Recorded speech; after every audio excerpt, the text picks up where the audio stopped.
Hey, good day. This is Robert Bobby with Winning with Love, and I'm just sitting here reflecting a couple things that's going on in my life.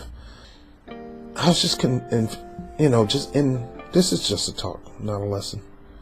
I'm in reflective thought, thinking about how I got to New York. I love New York.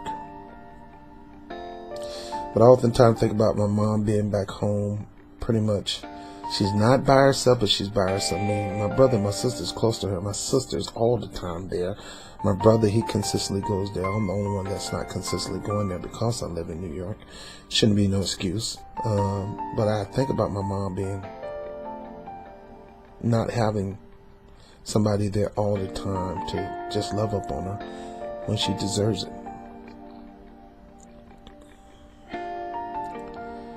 Thinking about that's on my mind.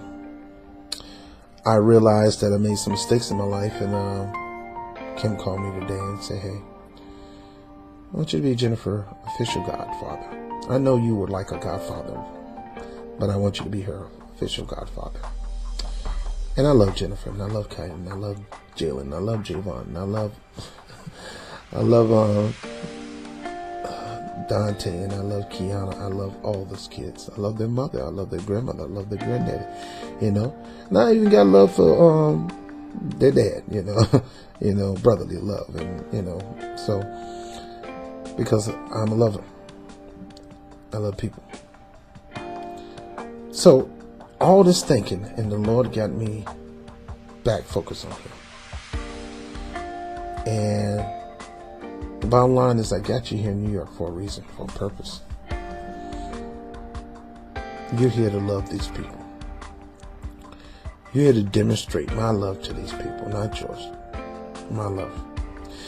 I need you to be a shining example of the unconditional love of God to each and every one of them. I need you to make yourself available for them should they need you. I need you to periodically infuse yourself in their life. You can't disrupt their life because Mom has a different path that she's going. The kids are all growing up, but I want you to let them know that no matter what path they take, you're going to always be there. Why? Because no matter whatever path you take, Robert, I'm going to be there. I need you to be a shining example of God's love, of my love. And I'm here to give you that same word, that there are people in your life that's probably gone a different direction.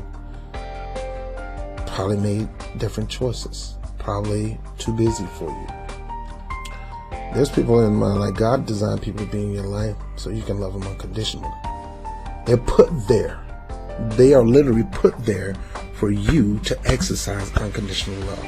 When you kick them out of your life, kick them to the curb, you are not in position to exercise that unconditional love muscle, make it become bigger, stronger. And you have to. You have to stop running from conflict. You got to stop running from, I'm sitting here in my pajamas, man. I'm about to go to night, and I'm over here talking to you guys. You can't run from conflict. You got to run toward conflict with the love of God. Don't let conflict take you out of who you are. For you to want everything to be peaceful and quiet, no contention, no conflict. Because I get people, I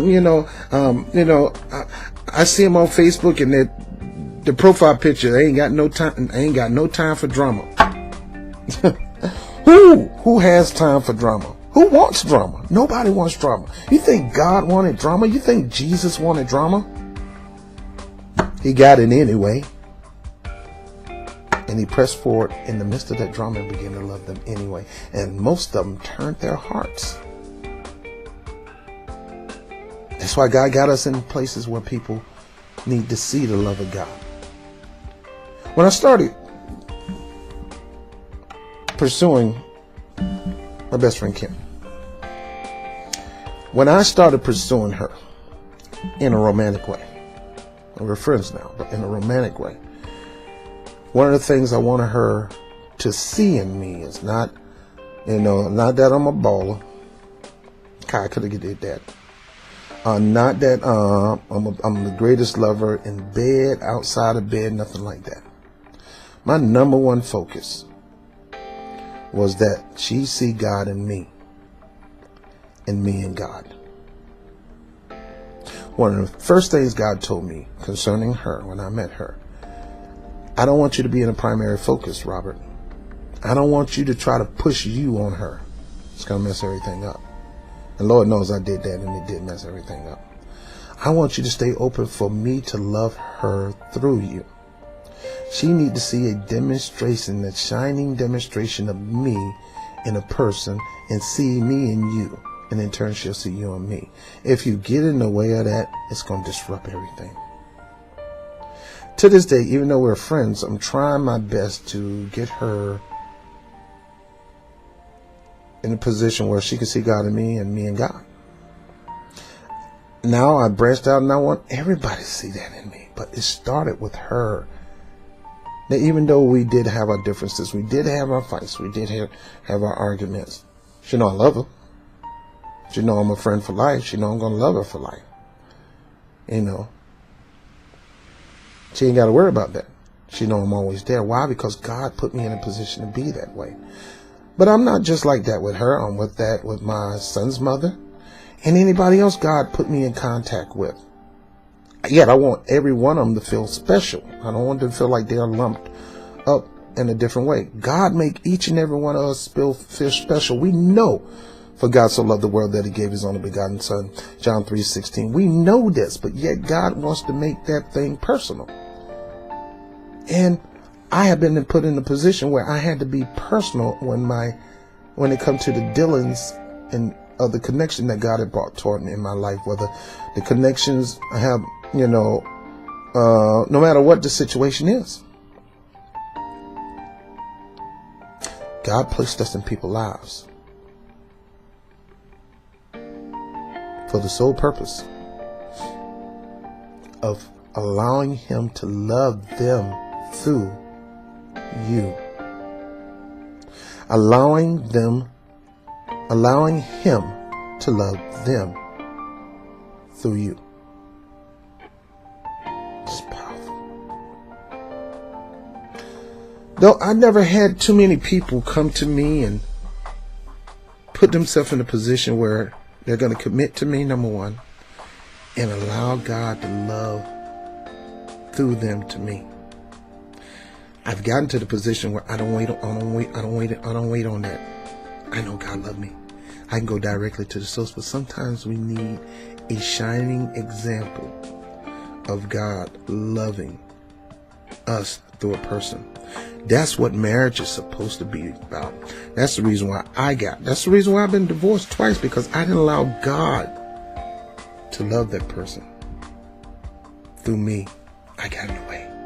The reason relationships are busted, the reason people get divorced, the bottom line is because they got rid of the God loving that person through you factor, if that's a concept. God loving that person through you.